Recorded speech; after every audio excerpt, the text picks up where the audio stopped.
Berlalulah sudah Ramadan, sebulan berpuasa. Di syawal kita rayakan dengan rasa gembira. Anak muda di rantauan semuanya pulang ke desa. Ibu dan ayah geriangan bersyukur tak terkira. Kesenyuman dan salam, ziarah menziarahi, tutur dan kata yang sopan, saling memaafi. Suasana hari raya, walau di mana pun jua, memberikan ketenangan dan menenteramkan jiwa. Kuih dan muih beraneka macam, makanan jangan hanya dipandang. Ketupat rendang sila nikmati, kawan pernah memasak malam ke pagi. Jangan lupakan peninggalan nenek zaman berzaman, asyik bersembang pakcik dan makcik, hari kuih raya lupa nak diberi.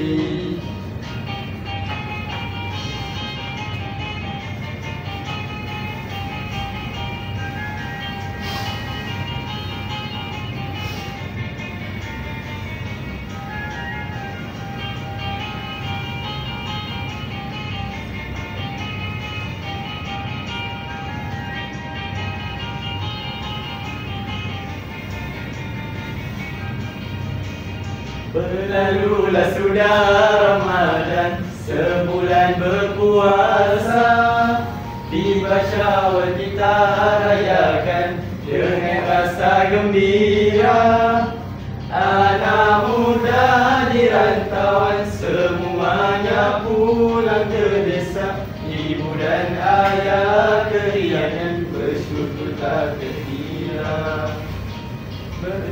Kuih dan muih beraneka macam, makanan jangan hanya dipandang. Ketupat rendang sila nikmati, kawan pernah memasak malam ke pagi. Makcik dan dodot jangan lupakan peninggalan nenek zaman berzaman, asyik bersembang pakcik dan makcik, hari kuih raya lupa nak diberi.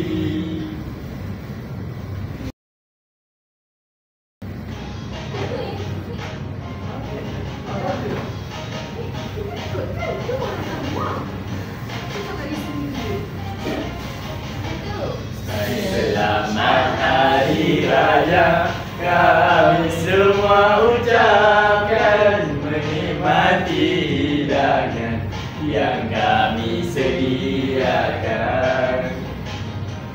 Sila jamu selera dengan bermacam hidangan, pilih yang mana suka, janganlah segan.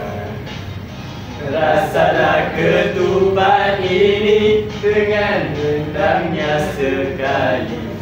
Bila rasa kuihku, pilihlah yang mana satu. Hai, di hari begini kita menjamu selera, kita bermaaf-maafan di suasana hari raya.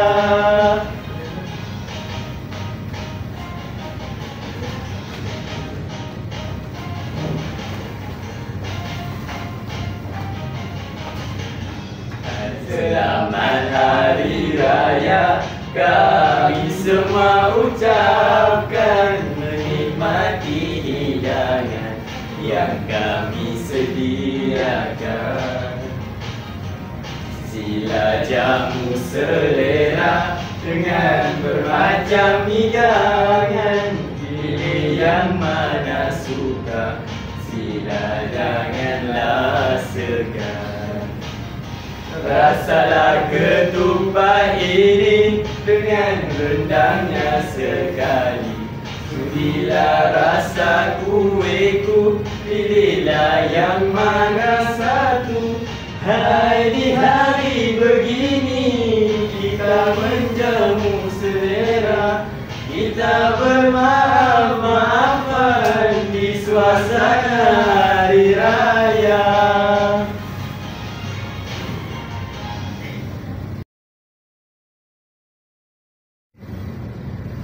Assalamualaikum warahmatullahi wabarakatuh.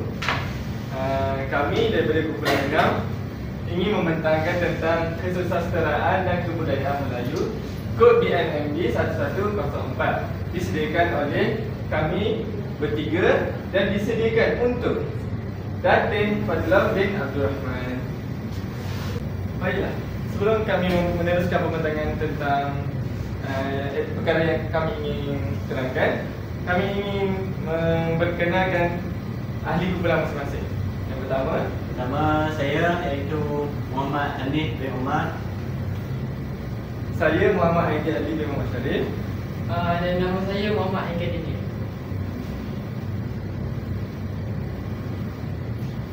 Seterusnya kita akan pergi kepada isi kandungan. Yang pertama kita akan pergi kepada pengenalan. Yang kedua pula kita akan pergi kepada jenis kritikan sastra. Yang ketiga kita pergi kepada kritikan sastra berdasarkan novel yang telah dikaji. Yang keempat pergi kepada penutup. Kelima lampiran, dan yang terakhir adalah rujukan.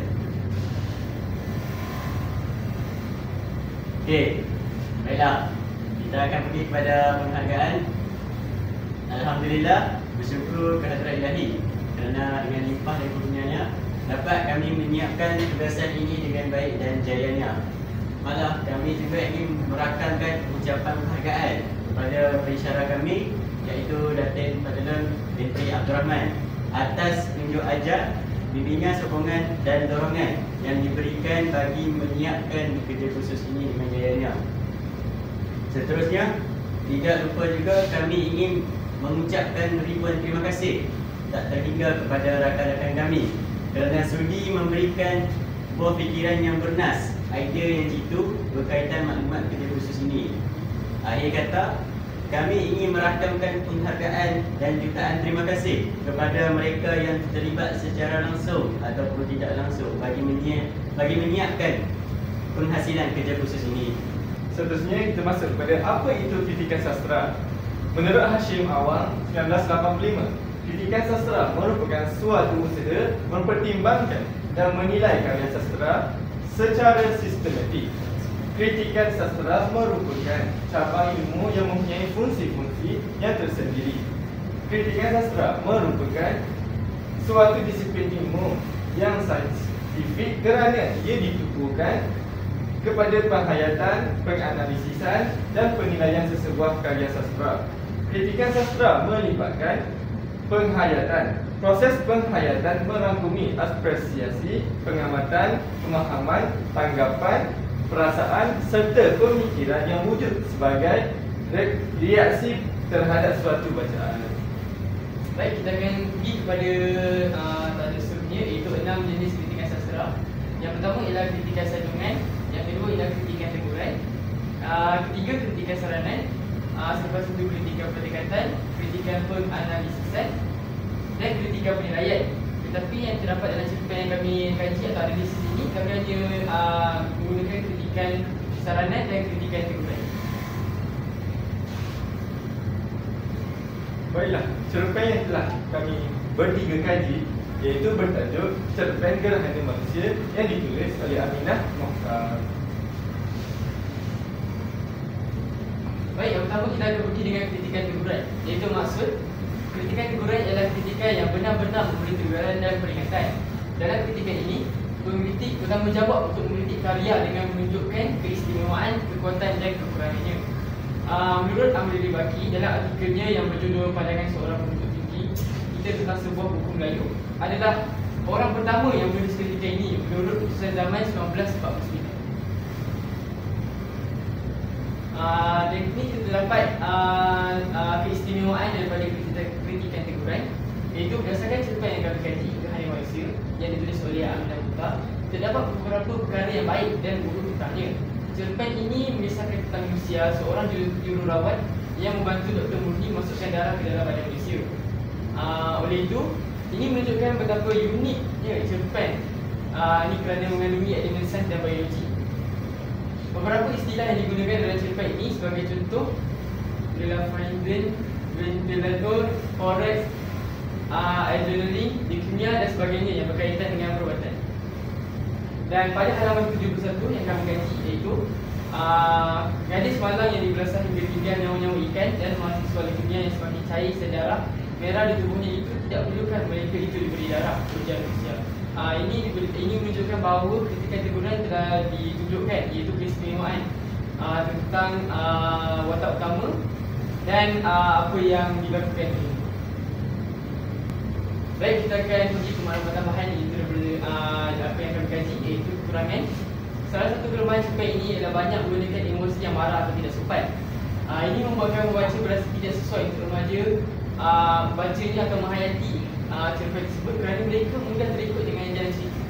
Di sini ketidaksopanan dikaitkan dengan cara Lucia bercakap dalam hati, iaitu bermonolog tentang keadaan tuan besar Musa yang sudah tenat tanpa waris. Dia juga sedih melihatnya terlantar di katil hospital dengan lendir dan darah. Iaitu, aku menjeling, aku cuba tersenyum walaupun hati terasa pedih. Biar tuan besar Musa itu mati lebih bermanfaat kepada yang hidup. Dia sudah tidak dapat diselamatkan, dia diamal sakaratul maut. Daripada halaman 69 dalam cerpen Gerhana Manusia. Daripada apa yang kami kaji, iaitu Musa ini mempunyai sikap yang tidak baik kerana akibat daripada amarahnya dia hanya mampu membiarkan tuan besar Musa itu meninggal. Baiklah, seterusnya kita masuk kepada kritikan saranan. Apa itu kritikan saranan? Maksud pada kritikan saranan adalah kritikan yang menganjurkan sesuatu untuk memperbaiki kekurangan serta memantapkan unsur-unsur yang membina dalam sesebuah karya. Oleh itu, kritikan saranan adalah berfungsi sebagai penambah baik kekurangan yang mengaliran nilai positif dan amat signifikan kepada khalayak pembaca, pengarang dan penjana kritikan sastera. Baiklah, kita masuk kepada slide analisis Gerhana Manusia tentang kritikan saranan. Pada umumnya, seperti yang kita tahu, tema cerpen Gerhana Manusia ialah bertemakan sikap mementingkan ganjaran materia ketika merawat pesakit sehingga membatasi nilai kemanusiaan yang ada. Jadi, dalam sebuah karya, ia tidak seharusnya hanya dituju kepada tema sahaja, tetapi perlu dipelbagaikan dari segi nilai-nilai lain yang ada kerana ia akan menampakkan sesebuah karya tersebut kelihatan mewah dan memberi pengajaran kepada pembaca. Misalnya, pengarang haruslah memberikan banyak situasi yang dapat memberikan pengajaran dan kesedaran kepada pembaca. Hal ini kerana para pembaca selalunya tidak gemar membaca sesebuah karya jika ia tidak memberikan faedah dan berilmiah kerana akan dianggap tidak bermoral dan kurang memberi pendekatan terutamanya kepada golongan-golongan remaja. Seterusnya, kritikan saranan yang boleh dikaitkan dengan cerpen ini adalah dari segi pemantapan bahasa. Hal ini kerana bahasa yang digunakan dalam cerpen ini adalah agak kasar dan tidak berlapis atau berkias. Ini membuatkan karya tersebut kelihatan tidak sesuai disampaikan kepada golongan remaja kerana mereka dipedahkan dengan kata-kata yang kasar serta secara tidak langsung dapat merendahkan nilai karya ini di mata pembaca disebabkan oleh faktor bahasa yang kurang sopan tersebut. Daripada halaman 71, kami telah memetik satu ayat yang berbunyi, mata bulat berkejut dapat, doktor tua itu terjegi. Dia menggunakan bahasa yang kasar iaitu tua dan terjegi. Baiklah, seterusnya kita akan pergi pada kesimpulan. Kesimpulannya, kritikan sastra merupakan proses yang penting dalam mengulas karya-karya sastra, termasuk novel, puisi, drama dan bentuk-bentuk kritik lainnya. Kritikan ini melibatkan penguraian pengalaman pembaca setelah menghayati karya tersebut dengan tujuan untuk menguraikan, mentafsir dan menjelaskan nilai teks atau karya sastra itu sendiri. Okey, ini merupakan rujukan kami. Banyak rujukan kami telah kami kaji sebenarnya. Ada 8 yang kami kaji berdasarkan pelbagai sumber seperti jurnal, buku dan sebagainya. Sekian saja perbentangan kami pada hari ini. Sekian, terima kasih. Semoga bermanfaat dan Selamat Hari Raya.